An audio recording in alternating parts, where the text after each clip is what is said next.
Los ingenieros sabían que mientras se tejían los cables, el puente era muy vulnerable a las condiciones meteorológicas.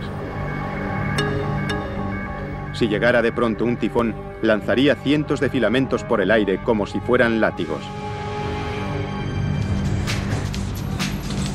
En una carrera contra los elementos, los Gurkhas tejieron en el aire 86.000 kilómetros de cable de acero en menos de 9 meses.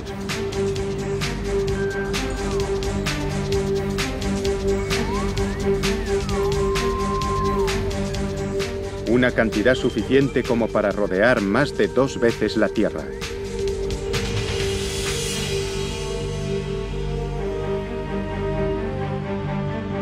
Una vez que los cables estaban bien anclados, había que rematar la parte final y más peligrosa del proyecto: instalar los enormes tableros del puente. Cada sección prefabricada pesa 900 toneladas y para su instalación tuvieron que ser izadas 60 metros desde una barcaza situada en el agua. Empezando por el centro y en dirección a las torres, colocaron con precisión cada tramo de tablero en su sitio. Finalmente, 5 años después del inicio del proyecto, el puente estaba acabado. La presión probablemente aceleró el proyecto, engrasó las ruedas y las cosas tenían que funcionar. De no haber sido por esa presión, podríamos habernos topado con algo que lo hubiera retrasado por un tiempo. Me resultó bastante sorprendente, a mí y a todos, creo, el haber construido este monumento, esta especie de puente hacia el futuro.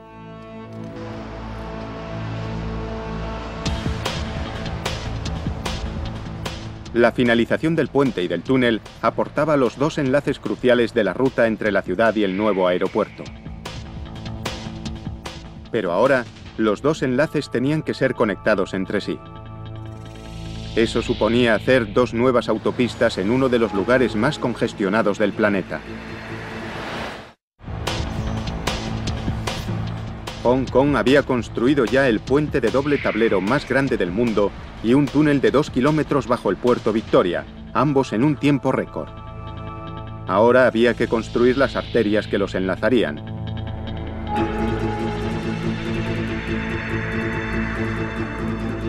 La primera, la autopista Kwai Chek. Esta conduciría el tráfico desde el túnel por 15 kilómetros de costa hasta el nuevo puente.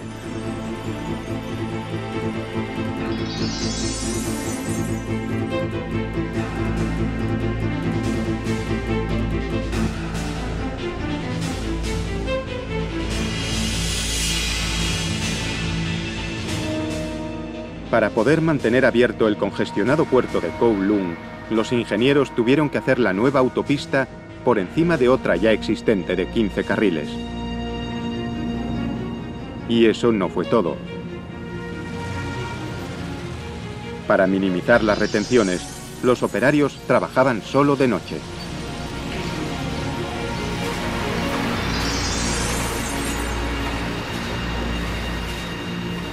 Los obreros trabajaron sin descanso para levantar la primera autopista elevada de Hong Kong.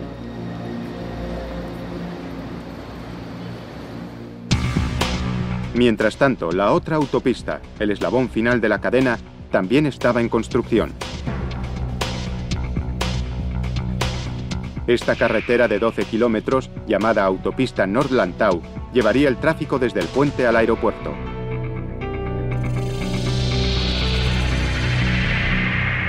Este último tramo, sin embargo, suponía un gran reto.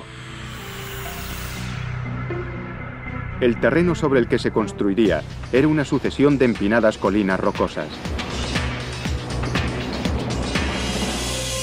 Los ingenieros encontraron una solución novedosa. Decidieron ampliar la línea de costa 1 kilómetro más hacia la bahía. La autopista North Lantau es un trabajo de creación de suelo.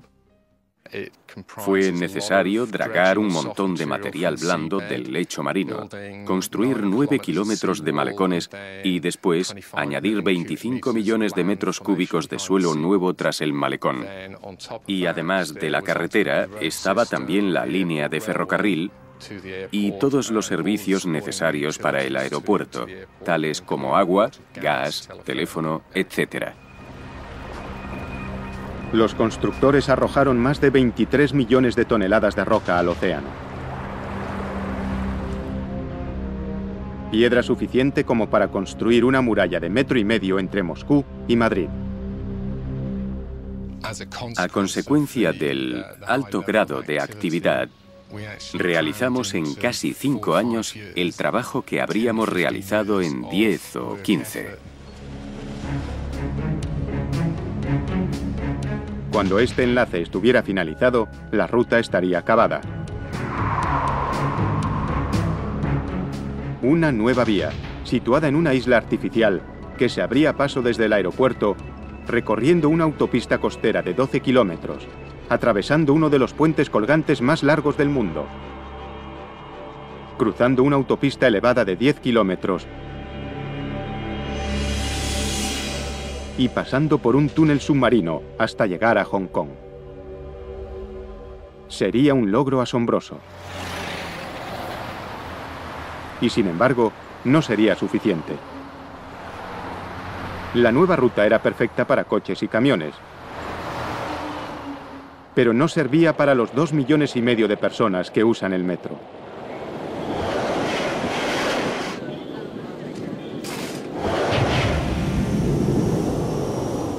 Así que los ingenieros decidieron añadir una línea de ferrocarril de alta velocidad. Era un hito histórico. En el resto del mundo verán que se ha añadido la línea férrea después. Nosotros pudimos diseñar una línea conjuntamente con el diseño del propio aeropuerto.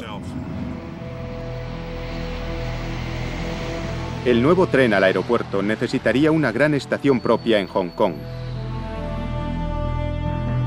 Sin embargo, al igual que con el aeropuerto y la autopista, no había espacio. Así que, de nuevo, los ingenieros crearon 20 nuevas hectáreas de tierra firme en el puerto Victoria.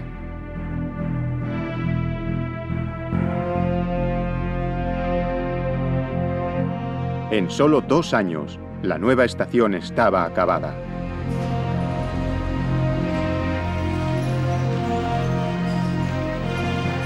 Una terminal de entrada hacia el lejano aeropuerto. Aquí, los pasajeros podían facturar ya sus equipajes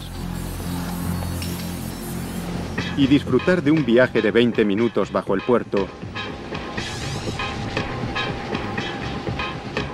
a través de puentes, bordeando la costa, hasta llegar al andén de una de las terminales de pasajeros más grandes del mundo. Solo había un problema: que aún no había terminal de pasajeros. Solo 2 años antes de la fecha de finalización, se inició la construcción del complejo de la terminal. El proyecto requería la mayor extensión de espacio cerrado del mundo.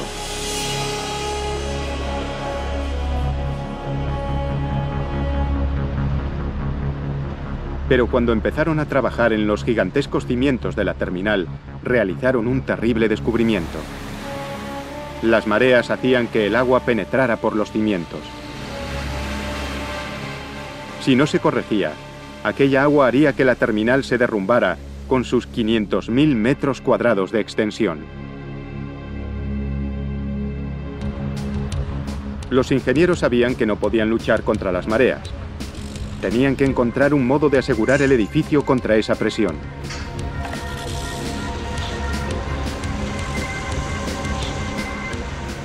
Usando unos enormes martillos perforadores, insertaron unos grandes pilares de hormigón en la tierra, de 20 toneladas de peso cada uno. Los pilares iban a través del relleno hasta el lecho marino, anclando la terminal al lecho de roca.